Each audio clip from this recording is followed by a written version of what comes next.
آصف کا مزمور 77 پہلی آیت سے 20ویں آیت تک۔ میں بلند آواز سے خدا کے حضور فریاد کروں گا، خدا ہی کے حضور بلند آواز سے، اور وہ میری طرف کان لگائے گا۔ اپنی مصیبت کے دن میں نے خداوند کو ڈھونڈا، میرے ہاتھ رات کو پھیلے رہے اور ڈھیلے نہ ہوئے، میری جان کو تسکین نہ ہوئی۔ میں خدا کو یاد کرتا ہوں اور بے چین ہوں، میں واویلا کرتا ہوں اور میری جان نڈھال ہے۔ تو میری آنکھیں کھلی رکھتا ہے، میں ایسا بےتاب ہوں کہ بھول نہیں سکتا۔ میں گزشتہ ایام پر یعنی قدیم زمانہ کے برسوں پر سوچتا رہا، مجھے رات کو اپنا گیت یاد آتا ہے۔ میں اپنے دل ہی میں سوچتا ہوں، میری روح بڑی تفتیش میں لگی ہے، کیا خداوند ہمیشہ کے لیے چھوڑ دے گا؟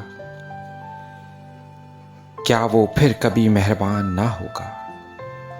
کیا اس کی شفقت ہمیشہ کے لیے جاتی رہی؟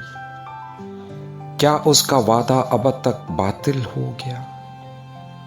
کیا خدا کرم کرنا بھول گیا؟ کیا اس نے قہر سے اپنی رحمت روک لی؟ پھر میں نے کہا، یہ میری ہی کمزوری ہے۔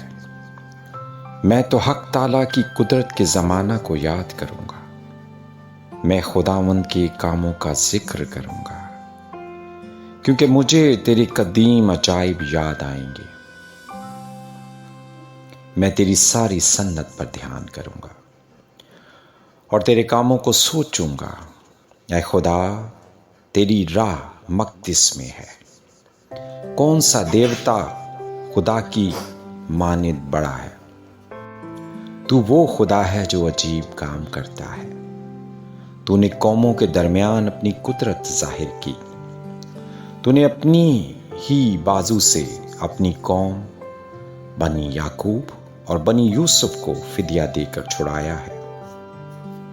اے خدا، سمندروں نے تجھے دیکھا، سمندر تجھے دیکھ کر ڈر گئے، گہراؤ بھی کانپ اٹھے، بدلیوں نے پانی برسایا، افلاک سے آواز آئی، تیرے تیر بھی چاروں طرف چلے، بھگولے میں تیرے رعد کی آواز تھی، برق نے جہان کو روشن کر دیا۔ زمین لرزی اور کانپی، تیری راہ سمندر میں ہے، تیرے راستے بڑے سمندروں میں ہیں، اور تیرے نقش قدم نامعلوم ہے۔ تو نے موسیٰ اور ہارون کے وسیلہ سے گلہ کی طرح اپنے لوگوں کی رہنمائی کی۔ آمین۔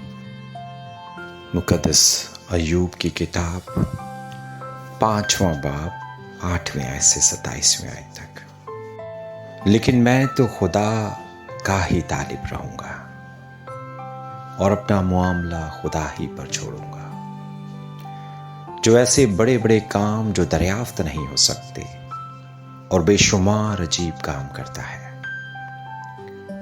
وہی زمین پر می برساتا اور کھیتوں میں پانی بھیجتا ہے، اسی طرح وہ فروتنوں کو اونچی جگہ پر بٹھاتا ہے، اور ماتم کرنے والے سلامتی کی سرفرازی پاتے ہیں۔ وہ عیاروں کی تدبیروں کو باطل کر دیتا ہے، یہاں تک کہ ان کے ہاتھ ان کے مقصود کو پورا نہیں کر سکتے۔ وہ ہوشیاروں کو انہی کے چالاکیوں میں پھنساتا ہے، اور ٹیڑھے لوگوں کی مشورت جلد جاتی رہتی ہے۔ انہیں دن دہاڑے اندھیرے سے پالا پڑتا ہے، اور وہ دوپہر کے وقت ایسے ٹٹولتے پھرتے ہیں جیسے رات کو، لیکن مفلس کو ان کے منہ کی تلوار اور زبردست کے ہاتھ سے وہ بچا لیتا ہے۔ سو مسکین کو امید رہتی ہے، اور بدکاری اپنا منہ بند کر لیتی ہے۔ دیکھ، وہ آدمی جسے خدا تنبیہ کرتا ہے خوش قسمت ہے، اس لیے قادر مطلق کی تعدیب کو حقیر نہ جان، کیونکہ وہی مجروح کرتا اور پٹی باندھتا ہے، وہی زخمی کرتا ہے اور اسی کے ہاتھ چنگا کرتے ہیں۔ وہ تجھے 6 مصیبتوں سے چھڑائے گا، بلکہ 7 میں